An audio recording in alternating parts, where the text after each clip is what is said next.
ดองระหว่างเท้าจันนิ่งและนางวรรณพรวงกับวันที่9เดือน3ปี2005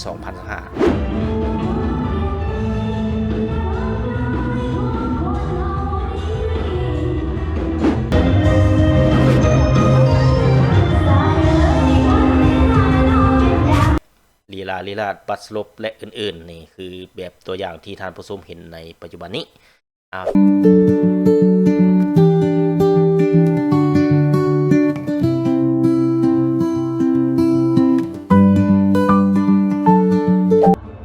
สบายดียินดีต้อนรับเข้าสู่ช่อง YouTube สวัสดิ์บรรณาเมื่อนี้ทีมงานช่อง YouTube สวัสดิ์บรรณาจะนำพาท่านผู้ชมไปรับชมงานดอง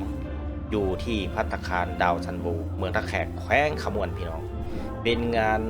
แต่งดองระหว่างเท้าจันนิ่งและนางวรรณพรวงกับวันที่9เดือน3ปี2005ที่เมืองท่าแขกนั่นเองพี่น้องอยู่ในฉากด้านหน้าเวทีก็คือว่าการตกแต่งสวยงามพี่น้องนี่ก็คือทางด้านในมาเมื่อนี้ก็พาลูกสาวล่ามานำพี่น้อง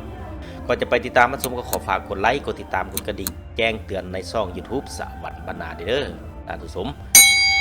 ไปติดตามรับชมพร้อมๆกันเลยพี่น้อง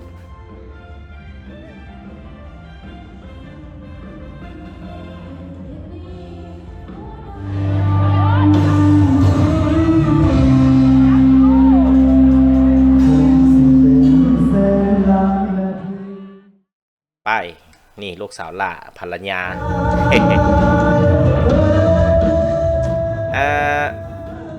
ตอนนี้ก็จะเห็นทางเจ้าภาพฝ่ายหญิงและฝ่ายชายก็ได้ย่างก้าว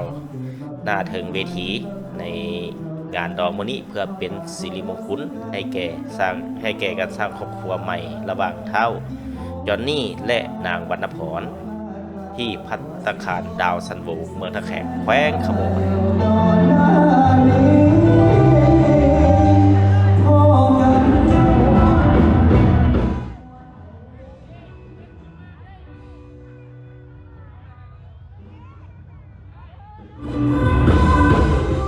สละโสดทั้งสองฝ่ายก็ได้เป็นการสละโสดที่ได้มักหักกันมาหลายปีพี่น้องมาฮอดตอนนี้ก็จะมีทางแขกทางเจ้าภาพทางฝ่ายหญิงและฝ่ายซ้ายก็ได้เป็นพากันขึ้นฟ้อนลำวงในหอบปฐมฤกษ์เพื่อเป็นสิริมงคลให้แก่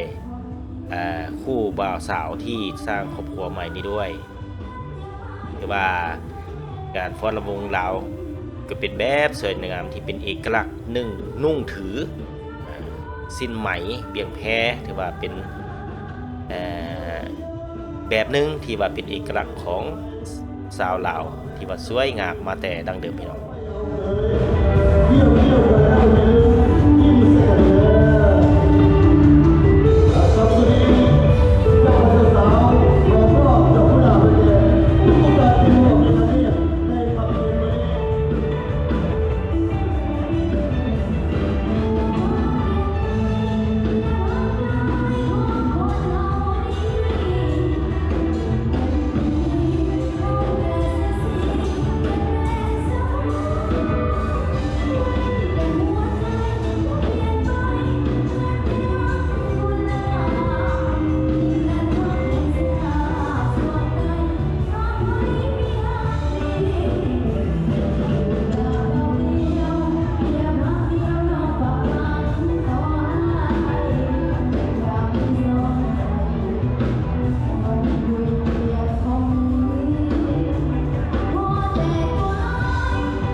ก็ถือว่าโอ้สุดยอดอลังการที่พี่น้องในงานดองมื้อนี้ถือว่าคนหลายพอสมควรถือว่าเต็มในภัตตาคารเลยทีเดียวถือว่าเป็นภาพบรรยากาศหนึ่งที่เฮ็ดให้มีความม่วนซื่นเพื่อให้ผู้สมรสใหม่ได้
เป็นอย่างไรท่านผู้ชมมาฮอดนี้การนำเสนอวิดีโอตอนที่1ในงานดอง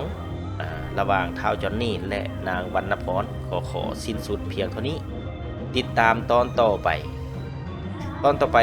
จะนำพาท่านผู้ชมมารับชมในการฟ้อนระวงเราแบบ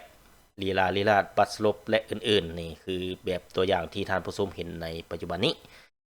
ติดตามตอนต่อไปพี่น้องตอนนี้ขอลาก่อนบ๊ายบาย